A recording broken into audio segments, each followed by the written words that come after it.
Naomba tuzungumze habari ya uchaguzi, kwa sababu huu ni mwaka wa uchaguzi, na mwaka wa uchaguzi lazima tuzungumze mambo yanayohusiana na uchaguzi.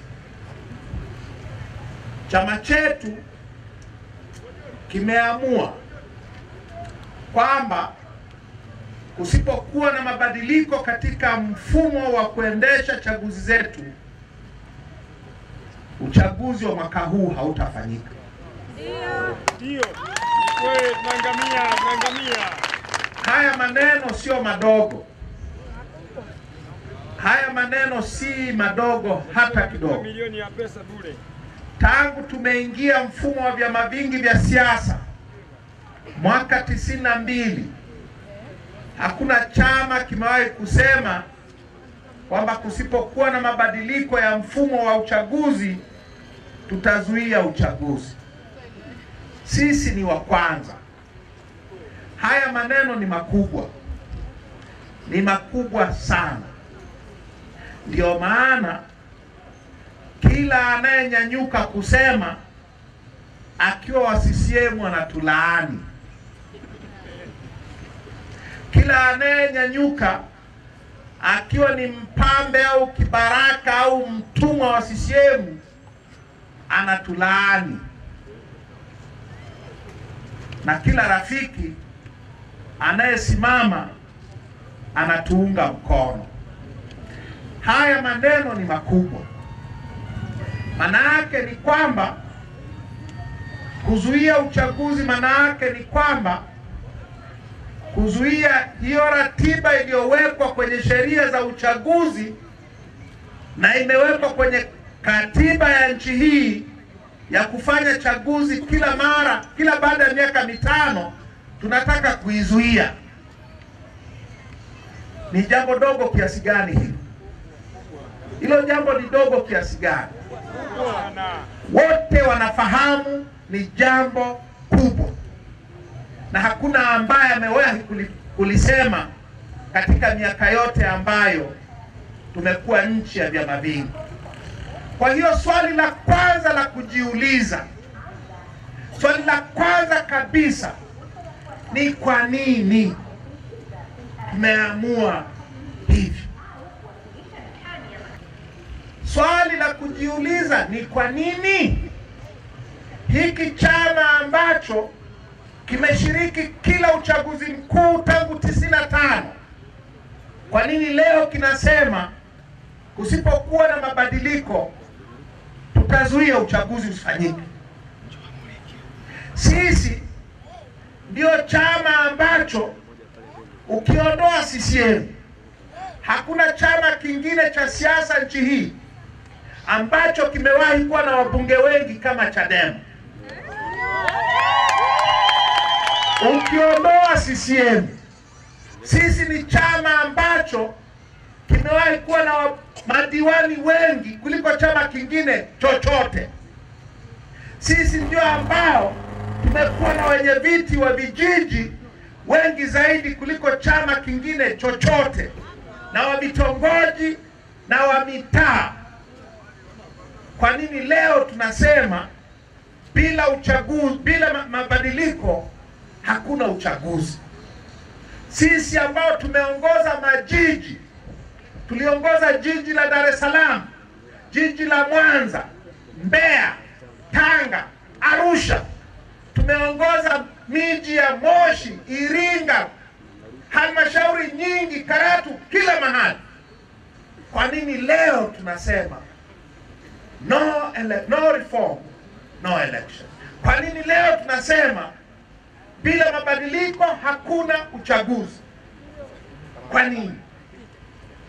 Sisi ambao tumekuwa wabunge, mimi nimekuwa mbunge, Sugu amekuwa mbunge, Haonga amekuwa mbunge, Mwakajoka amekuwa mbunge, kwa nini leo tunasema tuzuie uchaguzi?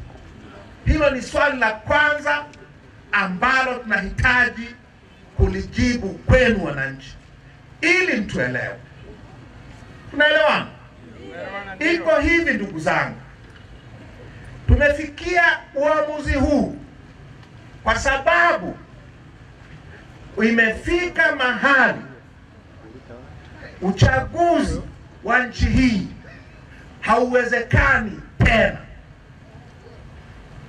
Imefika mahali nyie wananchi mnaopiga kura kila mwaka wa uchaguzi hamwezi tena kuchagua viongozi mnaowataka. Uchaguzi wetu sasa hivi hauamuliwi na kura za wananchi, unaamuliwa na bunduki za mapolisi, unaamuliwa na mabomu ya mapolisi, unaamuliwa na vifaru na magari ya kivita ya majeshi yetu. 2015 hapa Vwawa ilikuwaje? Kwenye ubunge hapa Vwawa ilikuwaje? 2015 kwenye uchaguzi wa mbunge. Mbunge wenu ameshinda, lakini aliyetangazwa ni wa CCM, na ametangazwa kwa sababu ya nguvu za kijeshi. Hapa kwenu usiende mbali.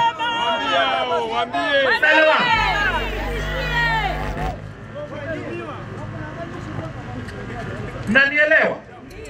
Kwa tumefikia mahali ambapo uchaguzi wetu sasa hauamuliwi na sisi raia, unaamuliwa na bunduki za mapolisi, unaamuliwa na majeshi, unaamuliwa na mkurugenzi, unaamuliwa na watendaji wa kata kwenye udiwani.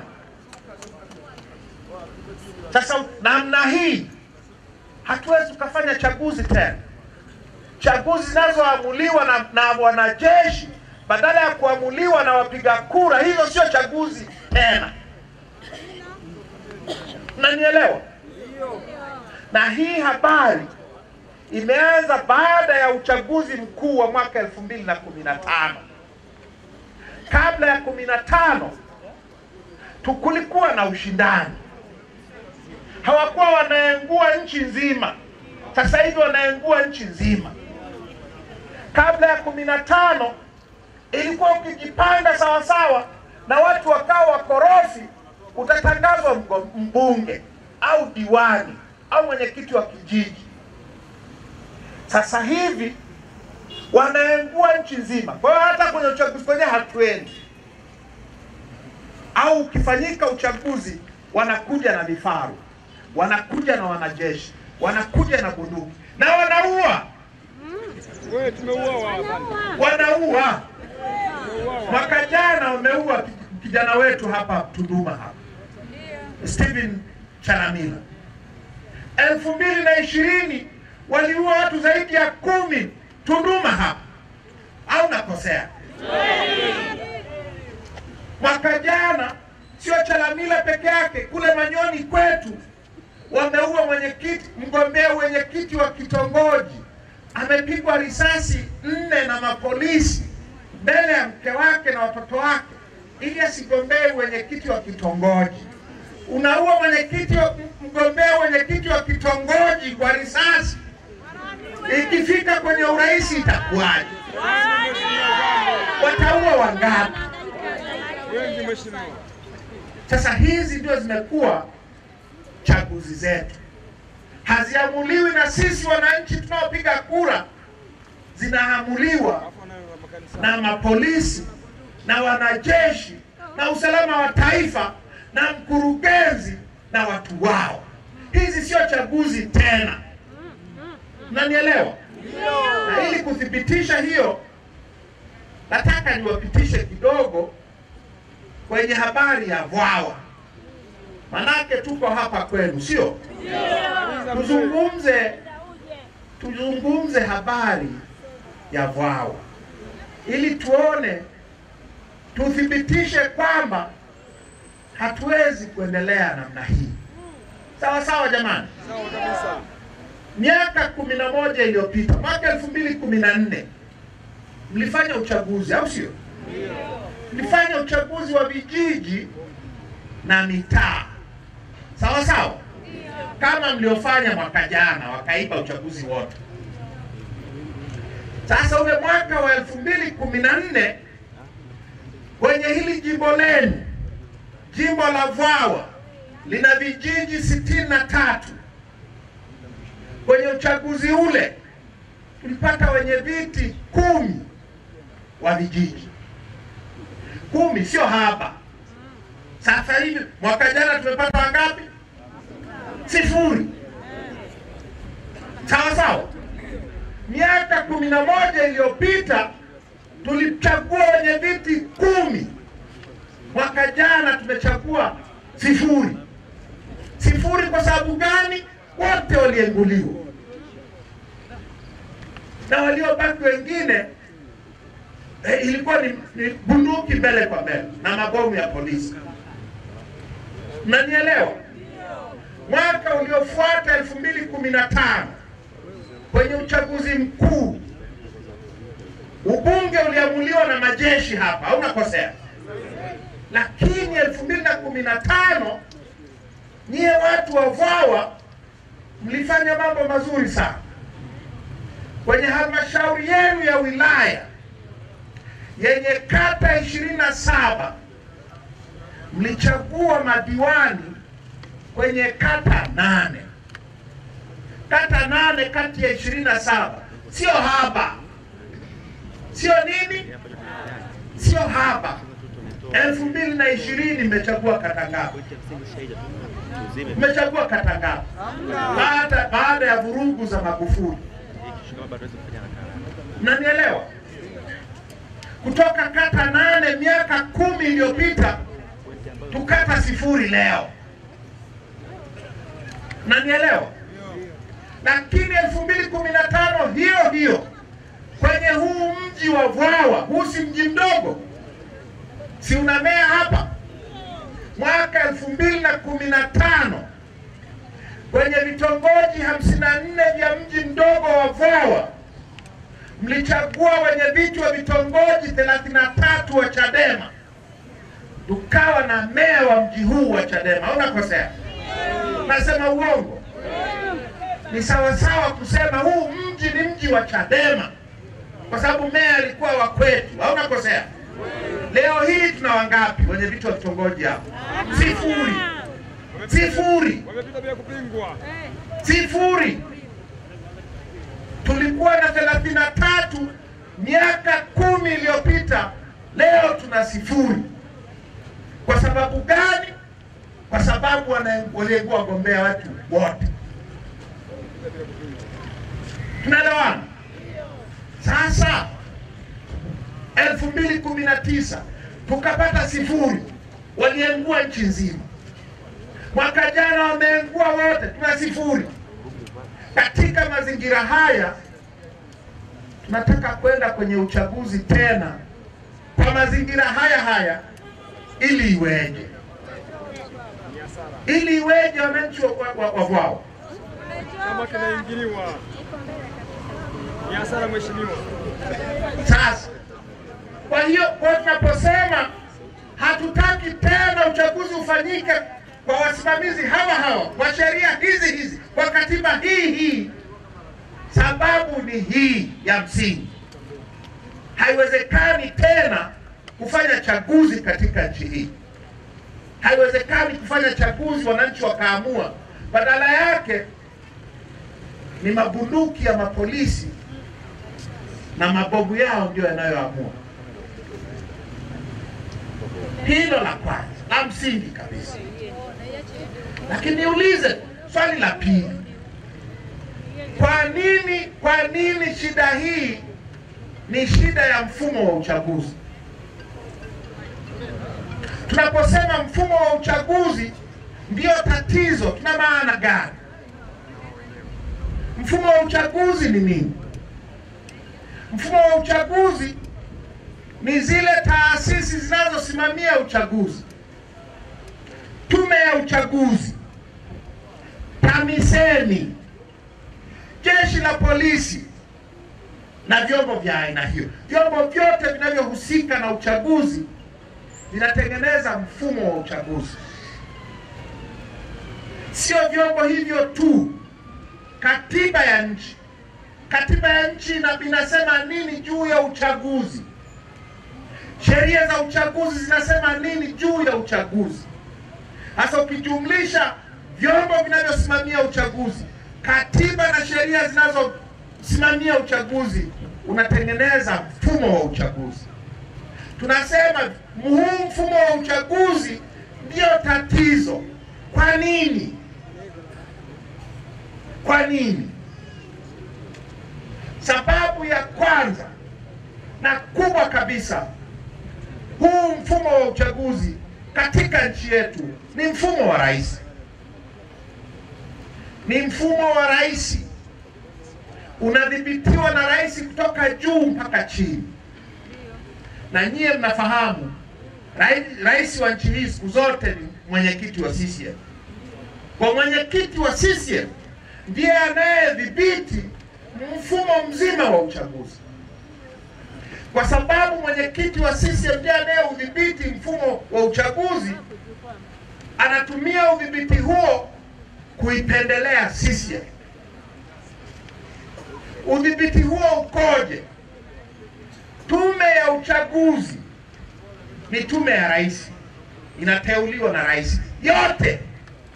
Mwenyekiti wa tume ni mtu wa rais, makamu wake mtu wa rais, wajumbe wa tume wameteule wa rais, mkurugenzi wa uchaguzi mteule wa rais, wakurugenzi wa halmashauri wanaosimamia uchaguzi Mbozi na Tunduma na Singida na wapi, wateule wa rais, wasimamizi wa chini wanaosimamia udiwani na huko chini kwenye vituo vya kupigia kura, wote ni watu wa rais, ni watu wa TAMISEMI, au sio? Ukienda kwenye kibao cha shule ya msingi yoyote nchi hii, kinaanza na maneno gani? Ofisi ya rais, TAMISEMI. Kwa walimu wanaosimamia kwenye vituo, watu wa rais. Watu wote wa TAMISEMI, watu wa rais. Na wakati wa uchaguzi wanaambiwa hakikisheni CCM inashinda kama mnapenda ajira zenu. Nasema uongo? Sasa kwa hiyo huo mfumo wa aina hiyo hauwezi ukatenda haki kwenye uchaguzi wa vyama vingi. Refari wa mpira hawezi akawa vile vile mchezaji wa mojawapo ya timu zinazocheza uwanjani, atapendelea timu yake, au nakosea? Na ndio tatizo la nchi hii, kwa sababu wanaosimamia uchaguzi ni watu wa CCM, wanapendelea CCM. Na ndio maana ikishindikana tukiwashinda, wanatuletea mitutu ya bunduki, wanatuletea majeshi, wanatuletea usalama wa taifa, wanaua watu, wanafungulia watu kesi za uongo, wanatangaza matokeo fake. Mfumo wetu wa uchaguzi sasa, wanapoandikisha wapiga kura, tunajua lazima wataandikisha watoto wadogo, wataandikisha marehemu, wataandikisha watu wasiokuwepo kabisa. Nasema uongo? Alafu inapofika uchaguzi, kila polisi ana kibegi mgongoni. Kibegi cha nini? Kina kura fake. Wanaingia kwenye vituo, wanajaza maboksi ya kura kwa kura fake. Kila mwalimu anayesimamia kwenye kituo anaingia na kabegi mgongoni. Kabegi kana nini? Kana kura fake. Matokeo yake ni kwamba CCM wanachaguliwa kwa mamilioni ya kura fake. Nanielewa? Kwenye uchaguzi uliopita tu tunaweza kuthibitisha kwamba kwa wabunge wa CCM waliongezewa zaidi ya kura milioni 2 fake. Sasa kura milioni 2, kama anakushinda akikupita kura moja tu, fikiria wameongezeana kura milioni 2 kwenye majimbo 264. Tunatoboaje? Matokeo ya urais hajatangazwa mpaka leo. Ukiuliza yeyote yule, muulizeni mkurugenzi wa hapa, Magufuli na Samia walipata kura ngapi Vwawa au Songwe au Mbeya au Dar es Salaam? Waulize tu kuone kama watakwambia. Hawezi wakakwambia sasa matokeo hayapo. Wanasema tu tume imetangaza mshindi, wameshinda. Hawajashinda, wametangazwa. Ndio mfumo wetu wa uchaguzi. Mfumo wetu wa uchaguzi sasa ni mfumo wa kuviziana au kutengenezeana makosa yasiyokuwepo. Mkiomba kuchaguliwa, mnachukua zile fomu za uteuzi, au sio? Fomu za kugombea. Watu wanajaza fomu za kugombea. Zinapelekwa kwa wakurugenzi hawa wa CCM au kwa watendaji wa kata au kwa watendaji wa vijiji. Ili kuwe na uchaguzi kweli, lazima kuwe na wagombea. Chaguzi zetu sasa ni fursa ya hawa watu wa CCM kuengua wagombea wa upinzani. Kwenye bunge letu la leo tuna idadi kubwa ya wabunge ambao hawajapigiwa kura na mtu yeyote kuliko bunge lingine lolote katika historia yetu ya nchi hii. Waziri mkuu hajachaguliwa, wameengua wagombea. Job Ndugai hakuchaguliwa, Kandege huko tulikokuwa wapi Kalambo hakuchaguliwa. Wako 28. 12% ya wabunge wote wa majimbo hawakupigiwa kura na mtu yeyote, kwa sababu wapinzani wao walienguliwa. Kwenye udiwani kuna madiwani wa kata 872 nchi nzima ambao wala hawakupigiwa kura na mtu yeyote. Kwenye uchaguzi wa juzi wa vijiji, wenye viti wa CCM kwa maelfu wamepita, kwa sababu sisi wagombea wetu wote wameenguliwa. Uchaguzi umekuwa sio uchaguzi, umekuwa ni fursa ya CCM kupita bila kupingwa. Hatuwezi tukaendelea kushiriki chaguzi za kishenzi namna hii. Haiwezekani. Gharama kubwa sana mitaani. Gharama kubwa mheshimiwa. Na uchaguzi wetu imekuwa sasa kwenye kampeni ni kusumbua wagombea wa upinzani. Ukiwa mgombea wa urais, mapolisi watakusumbua. Mimi mwaka 2020 nimepigwa mabomu mara 3. Mgombea urais pigwa mabomu na mapolisi mara 3 ili kuvuruga mikutano yangu. Nimezuiliwa kufanya kampeni siku 10. Wanakuzuia uendi.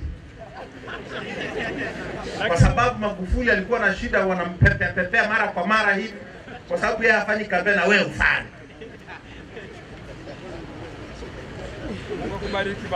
Kila mahali wagombea wetu walisumbuliwa kufanya kampeni. Mheshimiwa Heche, makamu wetu mwenyekiti, alivamiwa kwenye kambi yake, wakamharibia vyombo, wakamuulia mdogo wake. Polisi wakamata mdogo wake John Heche, wakamweka kwenye gari, hawa wakamchoma kisu. Yuko kwenye gari ya polisi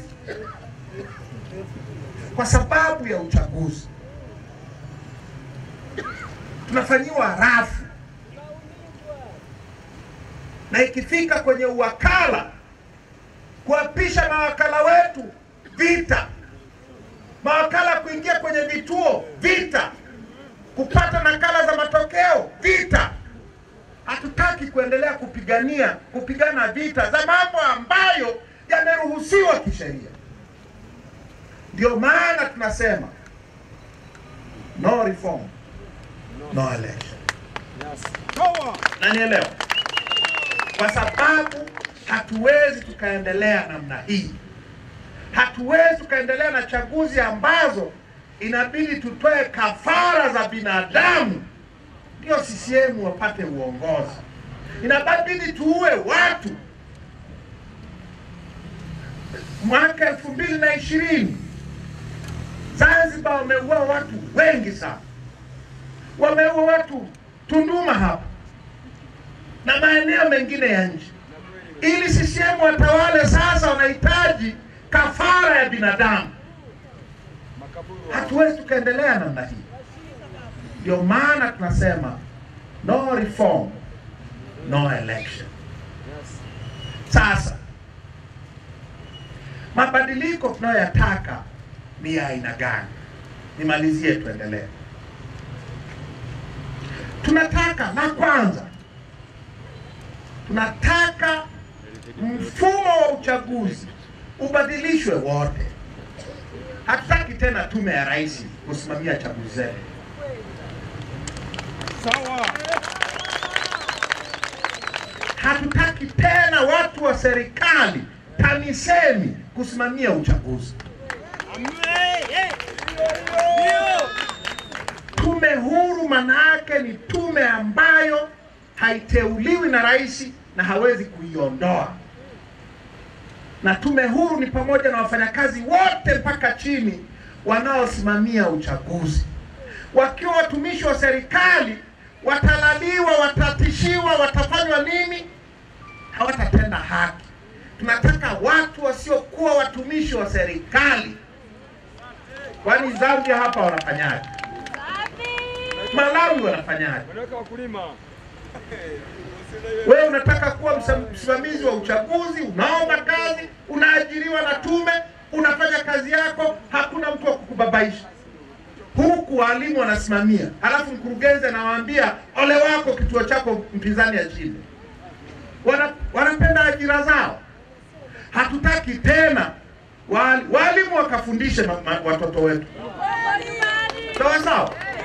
Lakini watu wanaosimamia chaguzi wasiwe tena watu wa TAMISEMI, wasiwe tena watu wa rais.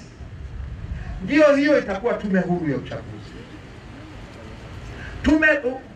Mabadiliko tunayotaka manake nini? Daftari la wapiga kura liandikishwe upya. Sasa hivi daftari la wapiga kura limejaa mamilioni ya maruhani na watu wasio kuwepo, na watu wasiotakiwa kuwepo. Ndio maana kuna kura feki zinaingizwa na hawa mapolisi kila wakati wa uchaguzi. Daftari la wapiga kura liandikishwe upya, na vyama vya upinzani na wapiga kura wawe na uwezo wa kuchunguza sio tu majina yanayobandikwa ukutani, wawe na uwezo wa kuchunguza kwenye seva wanakotunzia hayo majina, kuna majina mangapi wanayoonyesha, sio walionayo yote wanakotunzia hizo data zao. Tunataka uwazi katika kila hatua ya utayarishaji wa daftari la wapiga kura. Tujue huko wanakotunzia wapiga kura wako wangapi, ili tuhakikishe hawa waliobandikwa kwenye ukuta ni sahihi au sio sahihi.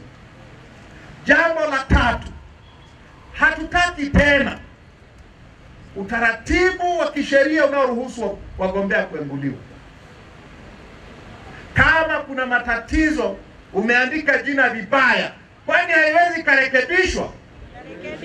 Kama umekosea muhuri, huwezi ukaambiwa katengeneze muhuri mwingine. Kama umekosea kujaza jina la chama, huwezi ukaambiwa kajaze jina sahihi la chama.